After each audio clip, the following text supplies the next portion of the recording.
اہل زاویہ کی طرف سے آپ کی خدمت میں سلام پہنچے۔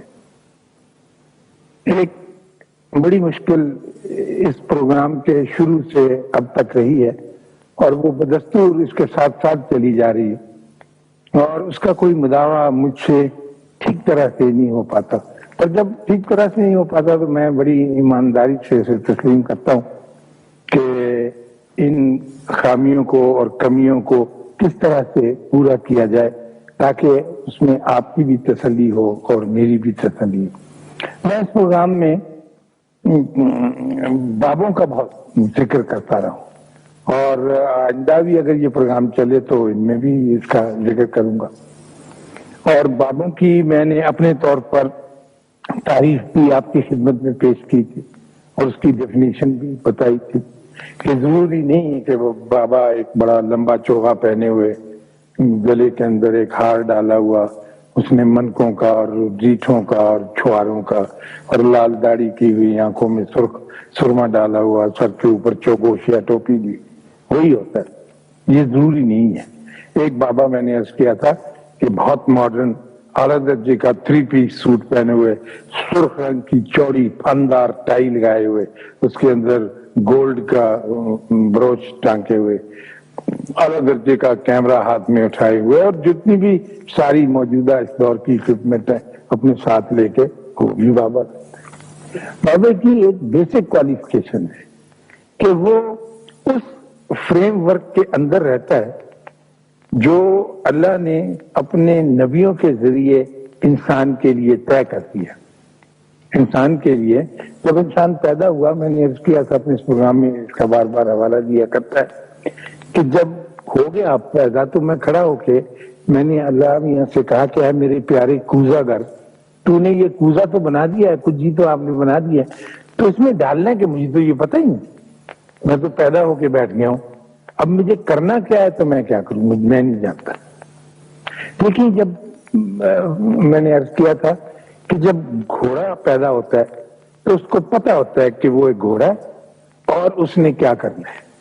اور اس گھوڑے کے اوپر آپ اپنا بچہ بٹھا کے مری کی پہاڑیوں کو اسے دوڑا دیتے ہیں۔ گھوڑے کو پتہ ہے کہ اس پتھر پہ پاؤں رکھنا ہے، اس پہ پاؤں نہیں رکھنا۔ ایک کتا ہے، وہ پیدا ہوتا ہے، اس کو پتہ ہے کہ یوں مجھے بو لینی ایک چیز کی، اور یوں اگر کوئی غیر بندہ گھر میں آئے تو اس کے اوپر حملہ ہونے۔ اس طرح سے سارے جانور جو ہیں بالکل پختہ پیدا ہوتے ہیں، اور ان کا فریم ورک، ان کا چوکٹا ان کے ساتھ ہوتا ہے۔ ایک بیچارہ انسان ہی ایسا ہے کہ پیدا ہوتا ہے تو پھر اس کو تعلیم کی ضرورت ہوتی ہے، اور تعلیم حاصل کر کر کے، پوچھ کے،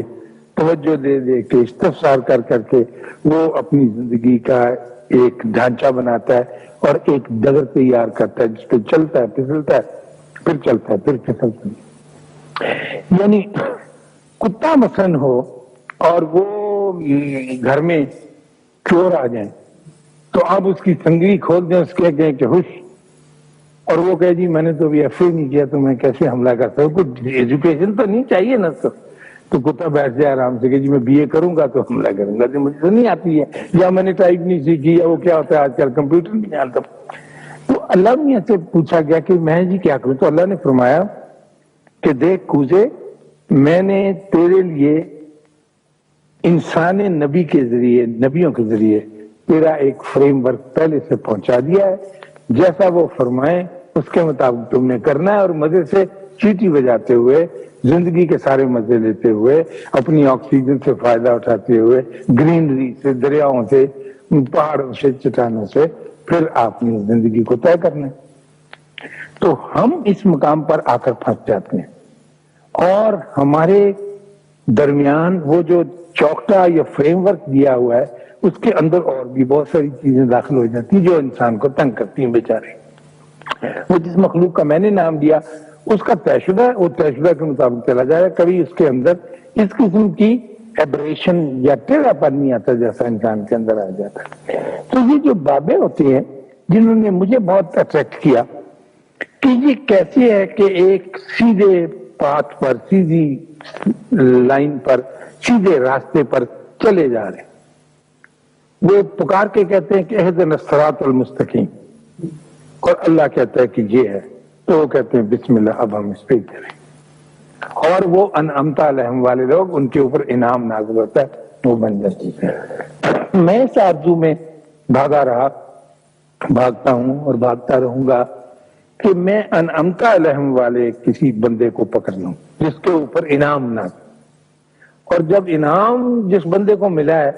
جس راستے پہ وہ جا رہا ہوگا اس کا راستہ صراط مستقیم ہی ہوگا، ٹھیک ہے نا۔ میرے اندر ایک چالاکی ہے اور میں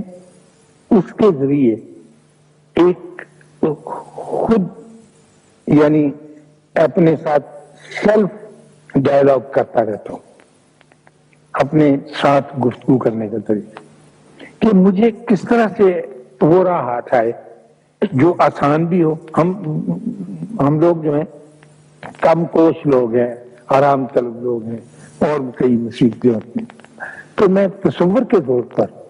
ایک فکشن رائٹر ہونے کی حیثیت سے یہ سوچتا ہوں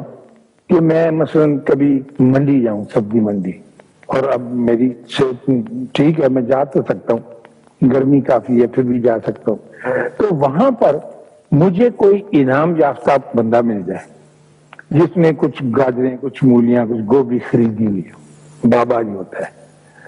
اور میں اس کو پہچانوں کہ یہ اصل بابا، تو میں اس سے کہوں کہ سر میں آپ کا سامان اٹھا لوں، تو وہ کہتے کتنے پیسے؟ میں کہ جو آپ دیں گے میں دے گی۔ اب وہ انعام انعمتا علیہم والا بندہ ہے، ٹھیک، وہ کہے گا اچھا چل، تو جب وہ چلے اور میں اس کا سامان لے کے سر پہ اٹھا کے چلوں، تو جس راستے پر وہ جا رہا ہے میری آرزو یہ ہے کہ میں این اس کے فٹ سٹیپس کے اوپر اوپر چلتا جاؤں کہ نصرات جو ہے نا دکھایا ان کو صراط مستقیم وہ چلا جا رہا ہے، کیونکہ انعام یافتہ بندے کے پاس ہے، ہر بندے کا ہے جو صراط مستقیم ڈکلیئر کرتا ہے نا۔ اور بھی پیغمبر گزرے، اور بھی بہت سارے مذاہب ہیں، انہوں نے بھی اپنا سیدھا راستہ کیا، میرا وہ نہیں ہے، میری کوالیفائی کر دی اللہ نے کہ وہ لوگ جن پہ میں نے انعام نہ وہ میرے میں۔ خیر، تو میں اس تلاش میں، لمبی بات ہوگی آپ سے، میں یہ کوشش کرتا رہا کہ وہ بابے جو ہیں جو سیدھے راستے پہ چلتے ہیں، جو مجھے کبھی کسی منڈی میں نظر آ جائیں، سڑک پر مل جائیں، تو میں ان کو فالو کروں، اور جہاں تک میرا بریتھ ہے، میری سانس نہیں ٹوٹتی، میں ان کا پیچھا کروں، کیونکہ یہی میری زندگی کی آرزو ہے، کیونکہ میں اور جانوروں کے مقابلے میں ایک جو ہیومن بینگ جو ہوں، میں اینیمل آف سول ہوں، میرے اندر روح بھی ہے۔ بکرے، جانور، کتے وغیرہ کے اندر جان ہوتی ہے، اسپرٹ کہہ لے ہوتی ہے، سول نہیں ہوتی، میرے اندر سول بھی اللہ نے رکھ دی، اور پھونک اپنی ماں کی۔ تو اس تلاش میں رہا، اور یہی بات میں نے کئی دفعہ ان پروگراموں میں کر دی۔ تو اب میں آپ کو آج ایک آسانی بتانے لگا ہوں، اور اس کی مثال جو ہے وہ اسی علاقے سے، اسی ٹیلی ویژن سے جہاں پر میں نے 1964 سے لے کر اب تک کا وقت کسی نہ کسی صورت میں گزارا، پیش کروں گا۔ بابا جو ہوتا ہے وہ اس لیے پکڑا نہیں جاتا، اور میرے اوپر سب سے زیادہ گرفت اسی بات کی ہوتی ہے کہ جناب ہم کو بتائیں بابا کہاں ہوتا ہے، ہم کو تو کوئی ملا نہیں۔ سچی بات ہے، وہ صحیح کہتے ہیں کہ ہم کو تو ملا نہیں۔ کئی دفعہ یہ ہوتا ہے کہ میں گاڑی میں جا رہا ہوں، کار میں، تو ریڈ بتی آ گئی آگے، تو کوئی بندہ شیشہ اتار کے کہتا ہے اشفاق صاحب کو بابا ہم کو بھی بتائیں، اور پھر شیشہ چلا دیتا ہے۔ تو اس طرح سے وہ کہتا ہے کہ دکان ہوگی، میں بتا دوں گا کہ یہ اپنا اسٹور ہے، وہاں سے جا کے یہ وہ تلاش بھی ایک اور طرح سے کرنا پڑتا ہے۔ میں آپ کی خدمت میں عرض کرتا ہوں کہ وہ بابا جو ہوتا ہے اچھے خوش نصیب انداز کا بابا، جس کے پاس راستہ ہے نہیں ہے، لیکن اس کی نگاہیں اس کے اوپر رہتی ہیں کسی نہ کسی وجہ، اور لکی بھی ہوتا ہے، تو وہ آپ کے قریب، آپ کے ارد گرد، آپ کے لوگوں میں سے، آپ کے ساتھیوں میں سے ایک ہوتا ہے۔ اور میری اور آپ کی انا اور تکبر اس بات کی اجازت نہیں دیتا کہ میں ایک ایسے آدمی کو بابا سمجھ لوں جو میرا چپراسی ہے۔ یہ پھنستی ہے بات، کیوں نہیں ملتا ہے؟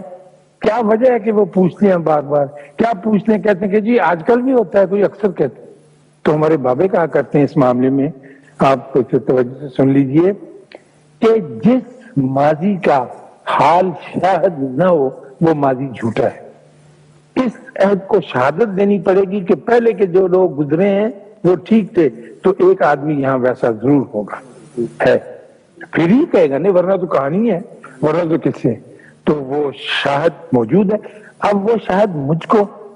میرے جیسے اندھے آدمی کو جس کے دیدے پر تو کیوں نظر نہیں آتا کہ میرے اوپر انا کی اور تکبر کی اور استکبار کی ایک گہری تہ چڑھی ہوئی. میں کہتا ہوں کہ میں برانڈن روڈ میں دکان کرتا ہوں, وہاں کا جو بابا پانڈی ہے جس کے اوپر میں سامان صندوقڑی چکوا کے بھیجتا ہوں کہ جا فلانی دکان پہ دیا,